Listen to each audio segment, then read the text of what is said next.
بسم اللہ الرحمن الرحیم۔ السلام علیکم جسٹس، امید ہے آپ لوگ ٹھیک ہوگے اور آپ لوگوں کی زندگی خوشیوں کے ساتھ گزر رہی ہوگی۔ تو مزید بڑھتا ہوں، یہ آج کا جو ٹاپک ہے وہ ٹاپک نمبر 2 ہے، اور مجھ امید ہے کہ انشاءاللہ اس چینل میں آپ کو میں خوش آمدید کہتا ہوں۔ مجھ امید ہے کہ انشاءاللہ اس ویڈیو کی وجہ سے انشاءاللہ کچھ نہ کچھ آپ کو فائدہ ضرور ملے گا،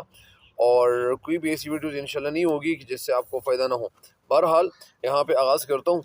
اس سبق کا۔ ایک جو ٹاپک ہے، ٹاپک کا نام کیا ہے، یہاں پہ لکھا ہوا ہے پہلی بات یہ ہے کہ جنوری کی سر ترین رات کا ذکر ہے۔ جنوری کا کیا ہے؟ وہ مہینہ ہے، سر ترین رات کا ذکر ہے۔ سر ترین یعنی بہت زیادہ جو سرد ہو، کہ نیو یارک کے ایک ممتاز ہوٹل کے ہال میں 2500 کے قریب خواتین و حضرات جمع تھے۔ آپ سمجھ رہے ہوں گے کہ یار پتہ نہیں، یہ تو ہم ایک ملک میں رہتے ہیں اور اس ملک میں پتہ نہیں اس میں دوسرے ملک کی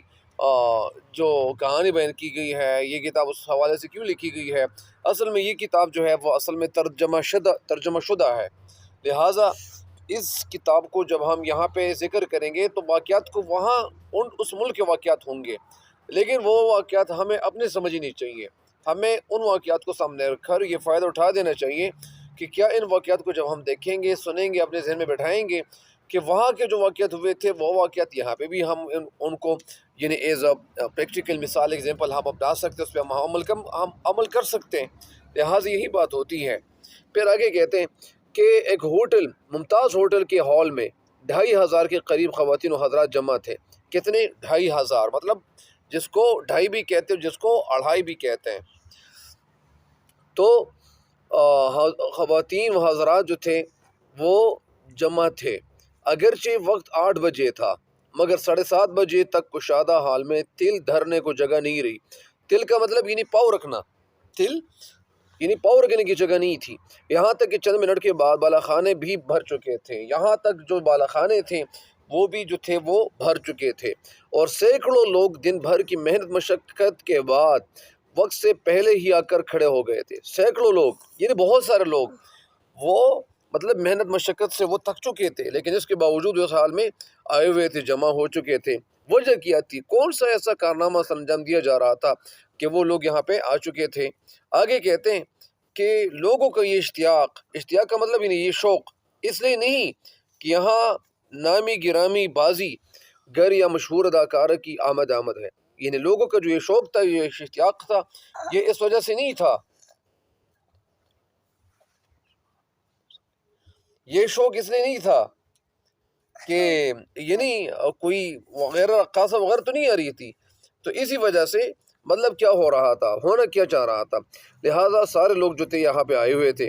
کہ یہاں کسی نامی گرامی بازیگر یا مشہور اداکارہ کی آمد ہے۔ آمد مطلب یعنی وہ آنے والی ہے یا آنے والا، مطلب یعنی کوئی ایسا مشہور کچھ ہے، اور نہ رقص و سرود کی محفل یا نمائش میں شرکت کے لیے یہ لوگ آئے ہوئے تھے، اور نہ کوئی میوزک وغیرہ، کوئی پروگرام وغیرہ تو نہیں ہو رہا تھا کہ یہ لوگ جمع ہوئے تھے۔ وجہ کیا تھی؟ وجہ آپ کو ابھی بتائی جا رہی ہے، بلکہ ان کا مقصد یہ ہے۔ مقصد کے معنی کیا ہے؟ مقصد کا مطلب قصد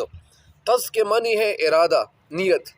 یعنی کوئی کام جب ہم کرتے ہیں، اس کام کے حوالے سے جب ہم ارادہ کرتے ہیں، تو اس ارادے کے بعد وہ کام جب ہم اس کام کے حوالے سے چلے جاتے ہیں، ظاہری بات ہے کہ جتنے بھی جو اسٹوڈنٹس ہیں وہ جب اسکول چلے جاتے ہیں اور وہ اپنا قصد کرتے ہیں، ارادہ کرتے ہیں اپنے گھر سے نکلنے کے بعد، اور پھر جب اسکول سے واپس آتے ہیں، اس ادارے سے واپس آتے ہیں، تو وہاں انہوں نے جو کچھ سیکھا ہوا ہوتا ہے وہ چیز ان کے لیے مقصد بن جاتا ہے۔ قصد ارادہ کیا ہوا تھا اور وہ ارادہ ان کا مقصد بن جاتا ہے۔ کہ اعلیٰ تعلیم یافتہ اور انسان نفسیات کے ماہر ڈیل کرنیکی کے قائم کردہ ادارے کی طرف سے منعقدہ اس اجلاس میں شرکت کر کے کاروبار، امور خانہ داری یا لوگوں کے ساتھ میل جول کے عملی طریقے جان کر اپنی زندگی کو خوشیوں و کامرانیوں کا گہوارہ بنائیں۔ مطلب یہ تھا کہ وہ شخصیت کون تھے؟ وہ یہ تھے، بلکہ ان کا مقصد یہ ہے کہ اعلیٰ تعلیم یافتہ یعنی ایجوکیٹڈ، ویل ایجوکیٹڈ اور انسانی نفسیات کے ماہر ڈیل کرنیکی کے قائم کردہ یعنی اسٹیبلش ادارے کی طرف سے، ادارہ مین انسٹیٹیوشن کی طرف سے منعقدہ اس اجلاس میں شرکت کر کے کاروبار یعنی بزنس اور امور خانہ داری یعنی گھر والا جو امور ہے، یا لوگوں کے ساتھ میل جول کے عملی طریقے جان کر، میل جول یعنی ایک دوسرے کے ساتھ ملنا جلنا، عملی طریقے یعنی پریکٹیکل ایگزامپلز جان کر اپنی زندگیوں کو خوشیوں کامرانیوں کا گہوارہ بنائے، گہوارہ جگہ مطلب اس کا یہ تھا کہ یہ سب لوگ اس لیے آ رہے تھے تاکہ وہ ان کی زندگی اچھی گزرے۔ ظاہری بات ہے کہ جو بھی انسانیت کو یعنی انسانیت کی جو خدمت ہوتی ہیں، کوئی انسان ان کے پاس کوئی علم وغیرہ آیا ہوا ہوتا ہے تو ظاہری بات ہے کہ وہاں لوگ جاتے ہیں تاکہ ان سے وہ کچھ سیکھیں۔ ان کا جو ایک لیول ہوتا ہے پڑھانے کا یا کسی لوگوں کو سمجھانے کا توجہ ہوتا ہے، آگے کے نہیں یہ چاہتے ہیں کہ اسکولوں کالجوں وغیرہ میں تعلیم حاصل کرنے کے زمانے میں طلباء کا عام طور پر یہی خیال ہوتا تھا، عام طور پر یہی خیال ہوتا ہے کہ ان کی جملہ مشکلات یا ضروریات خواہ وہ کسی پیشہ سے متعلق ہوں یا گھریلو امور سے خود بخود فارغ التحصیل ہونے کے بعد فوراً بات چلی جائیں گی، مگر عملی زندگی میں جب یہ قدم رکھتے ہیں تو انہیں محسوس ہوتا ہے، مطلب اس کا یہ ہے کہ عام طور پر ہی خیال ہوتا ہے کہ ان کی جملہ مطلب یہ سارے مشکلات اور یا ضروریات خواہ وہ کسی پیشہ سے متعلق ہو، خواہ وہ کسی بھی پیشہ سے ان کا متعلق ہو، چاہے جس پیشے سے انسان کوئی تعلق رکھتا ہے اور اس پیشے کے حوالے سے ظاہری بات ہے کہ آغاز میں کچھ نہ کچھ مشکلات ضرور ہوتی ہے، یہی باتیں بتائی جا رہی تھی۔ یہ گھریلو امور، امر کی جمع امور کا مطلب یہاں پہ لین دین مراد ہے، امور یا معاملات سے خود بخود فارغ تحصیل ہونے کے بعد، فارغ تحصیل یعنی تحصیل ہونا، حاصل ہونا کہ فوراً بات چلی جائیں گی، مگر عملی زندگی میں جب یہ قدم رکھتے ہیں، یہ لوگ جب قدم رکھتے ہیں تو انہیں محسوس ہوتا ہے خواب تھا جو کچھ کہ دیکھا جو سنا افسانہ تھا، مطلب یہ شعر کا ایک مصرع ہے کہ یہ خواب تھا یا اسی طرح یہ کوئی افسانہ تھا۔ ظاہری بات ہے کہ انسان جو بھی خواب وغیرہ دیکھتے ہیں یا جو بھی زندگی گزارتے ہیں تو زندگی میں کچھ نہ کچھ ایسے حالات کا وہ سامنا ضرور کرتے ہیں کہ وہ حالت کبھی کبھار کٹھن بھی ہوتے، کٹھن مطلب مشکل ہوتے، سخت ہوتے ہیں اور مشکلات کا سامنا وہ کرنا چاہ رہے ہوتے ہیں، لہٰذا ایسے حالات کا جب انسان مطلب شکار ہو جاتے ہیں تو وہ کبھی کبھار یعنی یہ سوچنا ان کے ذہن میں تو آنا چاہیے، یہ سوچ آنی چاہیے۔ بہرحال یہاں پہ آپ کو یہ بتایا جاتا ہے لیکن نوجوانوں کی اسی ضرورت کو پورا کرنے کے لیے ڈل کرنیگی کے ادارے کی طرف سے باقاعدہ جلسوں کا اہتمام کیا جاتا ہے۔ اصل میں کیا تھا، یہاں پہ ڈل کرنیگی نے ایک جگہ پہ لوگوں کو جمع کیا گیا تھا، اور جمع اس لیے کیا ہوا تھا تاکہ وہ لوگوں کو تعلیم دے رہے تھے، ان کو بتا رہے تھے، سمجھا رہے تھے، نفسیاتی طور پر لوگوں کو اسٹرانگ کرنے کے لیے ادارہ قائم کیا گیا تھا، یہ جگہ قائم کی گئی تھی تاکہ عملی زندگی میں نوجوانوں کو خصوصاً اور زندگی کے ہر شعبے کے دیگر افراد کو عملی ہدایت دی جائے زندگی کے ہر شعبے سے، یعنی ہر شعبہ مطلب یعنی جو بھی شعبہ ہو زندگی کے حوالے سے وہ ان کو معلومات بہم ضرور پہنچائے تاکہ جو معلومات یہ دے دیں ان کو اور ان سے یہ لوگ فائدہ اٹھائیں، عملی ہدایات دی جائیں، عملی پریکٹیکل ایگزامپلز وغیرہ انسٹرکشنز دی جائیں۔ اور آج یہی ہدایت لینے کے لیے یہ لوگ جن کا تعلق اچھے خاصے دولت مند اور اعلیٰ تعلیم یافتہ گھرانوں سے ہے، یعنی یہ لوگ ایسے نہیں تھے کہ وہ غریب وغیرہ لوگ تھے، بلکہ یہ ویلڈی فیملی سے تعلق رکھنے والے لوگ تھے اور ویل ایجوکیٹڈ لوگ تھے، وہ آئے ہوئے تھے، جمع ہے، کیونکہ یہ لوگ جتنے بھی یہاں پہ جمع ہو چکے تھے یہ تو وغیرہ خیرات کرنے کے لیے نہیں آئے ہوئے تھے کہ وہ مطلب یعنی وہاں پہ کھانے پینے کا کوئی انتظام ہوا تھا، بلکہ یہاں پہ جو لوگ جمع ہوئے تھے تو ان کا ایک مقصد تھا، جمع ہے کیونکہ وہ جانتے ہیں کہ کپتان کا درجہ حاصل کرنے اور کاروبار کا جہاز چلانے کے لیے علمی قابلیت سے کہیں زیادہ شخصیت اور گفتگو کرنے کی استعداد کی ضرورت ہوتی ہے۔ مطلب وہ لوگ جانتے تھے مثال کے طور جو کپتان ہے وہ اسی طرح جو جہاز میں یا جو بحری جہاز ہوتے ہیں ان کو چلانے کے لیے اور کاروبار کے جہاز چلانے کے لیے علمی قابلیت سے کہیں زیادہ علمی قابلیت تو ہونی چاہیے، لیکن اس کے ساتھ ساتھ اگر آپ علم سے فائدہ اٹھانا چاہتے ہیں تو اس کے ساتھ شخصیت اور گفتگو کرنے کی استعداد کے معنی صلاحیت کی ضرورت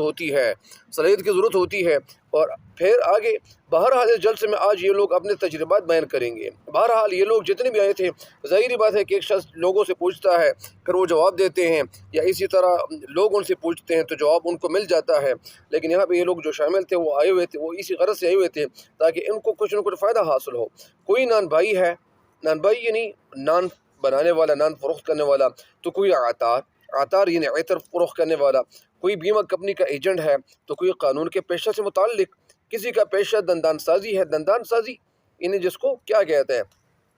جو دانت وغیرہ لوگوں کی جو ٹھیک کرتے ہیں اس کو انگلش میں کچا سا لفظ پکارا جاتا ہے، تو کوئی اینٹوں کے کارخانے کا سیکرٹری ہے، تو کوئی کیا ہے اینٹوں کے کارخانے کا سیکرٹری ہے، کوئی معمار ہے، معمار یعنی عمارت بنانے والا، اور کوئی محاسب حساب کتاب کرنے والا، یہ لوگ کارنیگی کے ادارے کے تعلیم یافتہ ہیں، اور یہ لوگ جتنے بھی آئے ہوئے تھے تو یہ کس ادارے کے کا تعلیم یافتہ ہے؟ ڈیل کارنیگی کا جو ادارہ تھا، اور ہر ایک کو 75 سیکنڈ میں اپنے تجربات بیان کرنے ہیں، اور ہر انسان ان کو یہ مطلب یعنی بتایا جاتا تھا کہ آپ ایسا کریں کہ آپ اپنے 75 سیکنڈ میں یعنی ایسی باتیں جن کا آپ اظہار کرنا چاہتے ہیں آپ مجھے بتائیں۔ تو پھر وہ ڈیل کرنیگی ان لوگوں کی باتیں سنتا تھا، اور لوگوں کی باتیں جب سنتا تھا تو ان کو ایک مشورہ دیتے تھے کہ آپ کو اس طرح کرنا چاہیے، آپ لوگوں کا خیال رکھنا چاہیے۔ بہرحال بہت ساری باتیں میں نے کئی کتابوں میں جو سنی ہوئی ہے، یاد کی ہوئی ہے، تو وہ میرے ذہن میں ہے بھی۔ انشاءاللہ آئندہ اس کے بعد جو مزید ویڈیو کا جو ذکر کروں گا، اور اسی طرح وہ اسی ویڈیو کے حوالے سے انشاءاللہ میں مزید باتیں بھی بتاتا جاؤں گا تاکہ آپ لوگوں کے لیے مشکل وغیرہ نہ ہو۔ لہٰذا آج کے اتنی ویڈیو کافی ہے، اور انشاءاللہ میں مزید ویڈیوز بھی انشاءاللہ اپلوڈ کرتا جاؤں گا، اور وہ ویڈیو بھی انشاءاللہ اس کے حوالے سے ہوں گی۔ لیکن میری ایک بات ضرور کان کھول کر سنیں، اگر آپ کو جس ادارے میں بھی آپ جانا چاہتے ہیں، اس ادارے میں یا ان لوگوں کو اپنے گرد میں کنٹرول کرنے کے لیے آپ لوگ سب سے پہلے، ظاہری بات ہے کہ لوگ کہتے ہیں کہ جو کام یعنی وہ میٹھی زبان سے میٹھے بول سے ہو سکتا ہے، وہ سختی سے کمی نہیں ہو سکتا۔ لہٰذا یہ سوچ ہمیں رکھنی چاہیے، اور کاروباری حوالے سے ہمیں یہ بھی سوچنا چاہیے کہ کبھی کبھار ایسے لوگ بھی ہوتے ہیں، ان کی فیکٹریز وغیرہ ہوتی ہیں، لیکن وہ فیکٹری میں لوگوں سے کام زیادہ لیتے ہیں، اور ان کا جو معاوضہ ہوتا ہے، جو پیسے ہوتے ہیں، ان کا جو بدلے دیا جاتا ہے وہ کم دیا جاتا ہے۔ اسی طرح اسکول میں بھی میں نے ایسی باتیں سنی ہوئی ہے، ایسے کالجز ہیں، ایسی یونیورسٹیز ہیں جو وہ اس کا کیا کہتے ہیں، ڈائریکٹر جو ہوتا ہے تو ان کو پیسے زیادہ ملتے ہیں، ان کو لاکھوں کروڑوں روپے ان کو ملتے ہیں، لیکن ٹیچروں پہ وہ لاکھوں کا خرچہ کرتے ہیں، فائدہ ان کو زیادہ ملتا ہے۔ تو یہ جو پیسے ان کو ملتے ہیں تو یہ تو ٹیچروں کے کمال ہے۔ یا اسی طرح کوئی فیکٹری ہے، تو فیکٹری میں اگر فیکٹری کی مثال لے لیں، فیکٹری میں جو لوگ کام کر رہے ہوتے ہیں تو وہ مزدور کا کام ہوتا ہے، اس میں مزدور ایز اے لیبر وہ کام کر رہے ہوتے ہیں۔ لہٰذا اس ڈائریکٹر کو اس بوس کو ہونا یہ چاہیے کہ وہ مزدور کا خیال ساتھ ساتھ رکھتے جائیں، مزدوروں کو بلاتے جائیں، ہر ایک مزدور کے پاس چلے جاتے جائیں، اور وہ ان سے پوچھے کہ آپ لوگوں کو کرنا کیا چاہیے، آپ کو ایسا کرنا چاہیے کہ آپ کو مزدوروں کا حال احوال معلوم کرنا چاہیے۔ اگر کوئی مزدور نہیں آ رہا، کیوں نہیں آ رہا، وجہ کیا ہوتی ہے، کیا وجہ ہونی چاہیے، تو اسی وجہ سے اس حوالے سے آپ لوگوں کو سوچنا چاہیے۔ اور اگر کوئی بھی انسان سوچے گا نہیں تو ظاہری بات ہے کہ ان کی جو فیکٹری ہے، ان کا جو کارخانہ ہے وہ بند پڑے گا، وہ بند ہونا شروع ہو جائے گا۔ اسی طرح جو اسکول میں جو ڈائریکٹرز ہے، یا کالج میں ڈائریکٹرز ہے، یا اسی طرح یونیورسٹیز میں ہے، جو پرائیویٹ یونیورسٹیز ہے، لہٰذا ٹیچر کا خیال رکھنا چاہیے، اور اس میں جو گیٹ کا جس طرح وہ جو چوکیدار ہوتے ہیں ان کا بھی خیال رکھنا چاہیے۔ ہر انسان کے ساتھ اچھا معاملے سے پیش آنا چاہیے، ان سے پوچھنا چاہیے، ان کی زندگی کے حوالے سے ان سے پوچھنا چاہیے۔ لوگوں کے ایسے کوئی انسان ان کو مقرر کرنا چاہیے، یا اگر آپ کو انسان پہ بھروسہ نہیں ہوتا، کچھ انسان ایسے بھی ہوتے ہیں کہ وہ بھی کبھی کبھار لوگوں کے ساتھ ملتا چلا جاتا ہے، اور وہ ڈائریکٹر کو وہ بات پتہ نہیں چلتی جس بات کے لیے انہوں نے ان کو مقرر کیا ہوا ہوتا ہے۔ لہٰذا ایسی سوچ آپ کے اندر ہونی چاہیے۔ ظاہری بات ہے کہ براڈ مائنڈڈ انسان ایسا ہونا چاہیے، ایسا ڈائریکٹر ہونا چاہیے کہ تاکہ ان کو اس فیکٹری کے حوالے سے، یا اسی طرح کوئی جو اسکول والا ہے، کوئی کالج والا ہے، کوئی اور ادارہ ہے، اس ادارے کے حوالے سے ان کو ہونا چاہیے، یہ پتہ چلنا چاہیے کہ ان لوگوں کی ضرورت کتنی ہے اور پیسے کتنے ہم کما رہے ہیں۔ لہٰذا وہ پیسے اگر آپ ان کو زیادہ سے زیادہ دیں گے، یا اسی طرح کوئی ایسی بات یعنی جب آپ کو پتہ چل جائے، تو ظاہری بات ہے کہ ان کے ساتھ امداد کرنا چاہیے۔ امداد کریں گے تو وہ ادارہ، جو بھی ادارہ آپ کا ہے، جو بھی فیکٹری ہے، چاہے جو بھی ایک اسکول ہے، چاہے کالج ہے، چاہے کوئی فیکٹری ہے، چاہے کوئی کارخانہ ہے، تو ان کا اگر خیال رکھا جائے گا تو مجھے نہیں خیال کہ آپ کو کمی نہیں ملے گی۔ اور وہ جو مزدور ہے، چاہے وہ ٹیچر ہے، چاہے جو بھی ہے، آپ جو ادارہ بھی کھول لیں تو اس ادارے کا اگر آپ خیال رکھیں گے، ان لوگوں کا خیال رکھیں گے، تو میرا یہ خیال ہے، میں یقین کے ساتھ یہ کہتا ہوں کہ وہ جگہ آپ کی کامیاب ہوگی، اور آپ اسی طرح ترقی کرتے جائیں گے۔ لہٰذا یہ کچھ باتیں تھیں جو آپ کو بتانی تھی، اور ظاہری بات ہے کہ مجھے امید ہے کہ انشاءاللہ آپ لوگوں کا خیال ضرور رکھیں گے، کیونکہ جو پیسے اللہ تعالیٰ کی طرف سے آپ کو مل چکے ہوتے ہیں تو ان پیسوں کو بھی صحیح استعمال آپ کو کرنا چاہیے۔ اور کیونکہ قیامت کے دن اللہ تعالیٰ انسانوں سے جو حساب کا دن ہوگا، دا ڈے آف ججمنٹ، تو اس دن میں ہم سب لوگوں سے پوچھا جائے گا۔ بہرحال ہمیں شرمندگی ایسی جگہ پہ اگر ہم اٹھائیں گے تو اللہ تعالیٰ ہم سب کو حفظ امان میں رکھیں۔ مجھے امید ہے کہ انشاءاللہ اس ویڈیو سے آپ کچھ نہ کچھ فائدہ ضرور اخذ کرتے جائیں گے، اور مجھے امید ہے کہ انشاءاللہ اس ویڈیوز کو بھی آپ اپنے دوستوں کے ساتھ شیئر ضرور کریں گے تاکہ آپ لوگوں کو ایک فائدہ ملے۔ اسی وجہ سے یہ جو ویڈیوز کا جو آغاز کیا ہوا ہے، جو نفسیاتی کتابیں ہیں، تاکہ آپ کو بھی فائدہ ملے اور مجھے بھی فائدہ ملے۔ بہرحال انشاءاللہ آپ لوگوں کو فائدہ ضرور ملے گا۔ تب تک کے لیے مجھے دیجیے گا اجازت۔ اللہ نگہبان۔